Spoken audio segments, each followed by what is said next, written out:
amongst a lot of, so let me start here because this is important to set this next segment up with. Republicans have a lot of headwinds. We talked about it last night. There's a lot going on. It's the midterms. That's the biggest headwind. The party in charge usually loses in the midterms, right? So first you have that historical reality. Then the economy. Then the unfavorable numbers for the president, who is the head of our party, the head of the Republican Party, right? So you have a lot of things going on that Republicans are fighting an uphill battle. But Democrats are also fighting an uphill battle with their DSA challengers taking a bunch of incumbents out. And the DSA, Democrat Socialists of America, gaining in popularity, the far left wing of the Democrat Party. That's hurting them because most Democrats are not socialists.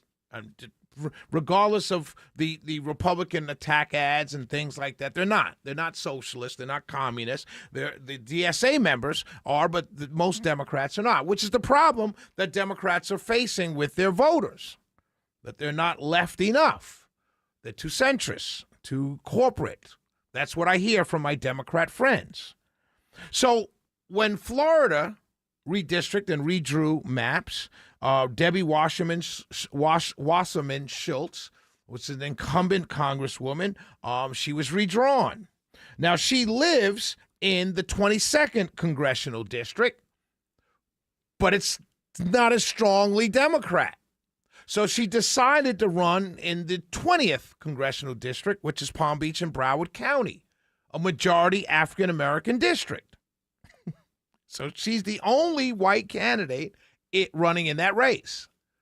And it's to replace the woman that got caught doing the COVID fraud. Sephilis, I forgot her last name. Cheryl Sephilis, I can't remember the last name. But she's out, so that opened up this seat. Now, this district is traditionally been headed up by an African-American because the district is majority African-American. But in the redrawing, it's still majority African-American. So most of the candidates, all of the candidates actually in this race, that the primary is August 18th, all the candidates in this race are all African-American. She's the one lone white candidate.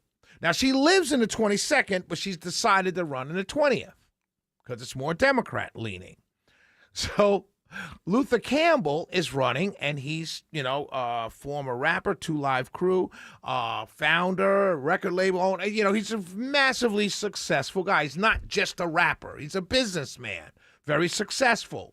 Started a youth football league, very popular. 2011, he ran for mayor of Miami-Dade.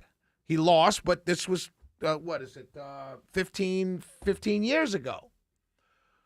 Much younger, much less experience. Now he's running for Congress, but name recognition, 100% name recognition. So he's running, right? And so it's so bad in this race, racially, that the candidates, the African-American candidates, have had discussions about coalescing between one or two candidates so they all don't split up the black vote, and then Debbie Wasserman Schultz steps in. Black Democrats are mad at her for doing this. Hakeem Jeffries has not stepped in and endorsed in this race. Now, normally, the caucus head, the head of the party, Hakeem Jeffries, would endorse the incumbent, but he stayed out of it because of the pressure from the African-American community and particularly other black lawmakers. So listen to what Luther Campbell, he's on his campaign trail, listen to what he says about what Wasserman Schultz is doing, and you can only infer he's talking about her because she's the only real candidate in the race. Now, he could be talking about some of the other candidates, but really it doesn't matter which candidate he's talking about. It's the issue that he's addressing. Ladies and gentlemen, I hate to agree with Donald Trump, but on this one, I got to agree with him. These career politicians, Democrats that I've always supported, in my congressional race, they are really cheating. One of the candidates, she has people knocking on seniors' doors, telling these seniors that they will take their ballot to the box, opening up the ballot, changing the vote, and dropping it in the box. They call them ballot harvesters. I never even know this even existed. See, I'm a career politician in this race. And I always said everything Trump says is a lie. He's making excuses. But he's right. These people do rig elections. They're literally going to seniors' house, and you can look at it on the data machine as to who voted and who didn't vote. So they're going to these seniors' houses, knowing that they do not have the resources to get in the car or the time to go and vote. So they're offering their assistance and going to these people's house. They got the money to pay for it. Guy with dreadlocks. When I get that footage, I'm going to post it. This is bad. This is absolutely bad. Absolutely bad. You got to win by cheating. Unbelievable. You should be ashamed of yourself. You're a liar and you're a cheater. You heard him say it. He's saying it out loud. He's saying the part that no Democrat candidate will ever admit to, even when they lose. They will never admit to it. And he's saying it. He said, oh, my God. And then what's funny about this video is he says they call them ballot harvesters. I never even heard that term before. Meanwhile, now look, I'm not laughing at this. I'm laughing at the situation because he's admitting throughout this whole video, and I'm not going to bash him, right? I'm not going to bash him because he's actually saying what Trump and Republicans have been saying for years. Now, he's pointing one thing out. Well, I want you to pay attention to one thing that he says in this video that's extremely crucial, right? Extremely crucial. It's not necessarily collecting the ballot from the seniors. It's not necessarily taking the ballot and dropping it in the box for the seniors. That's not necessarily what he's talking about. You got to listen. He says they change the vote before they put it in the box.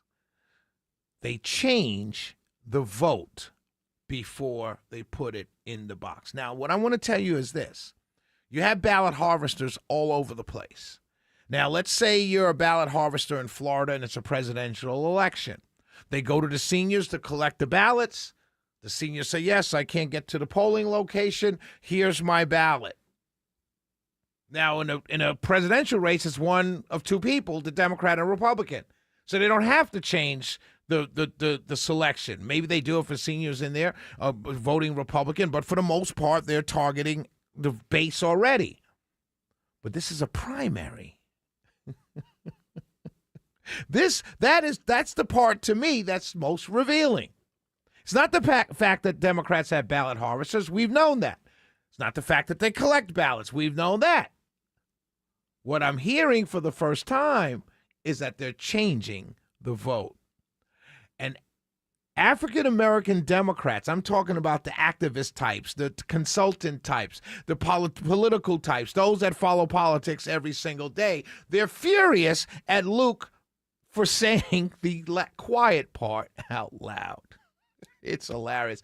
I'll keep saying it. I'll keep saying it till I'm not here anymore. It is a doggone great time to be on talk radio. We'll be right back. 448-720-0750, 1-800-WSB Talk. When I come back, we've got to salute a man who's retiring from Mercer University. We've got to talk about it. We'll be right back. Shelley Winter Show.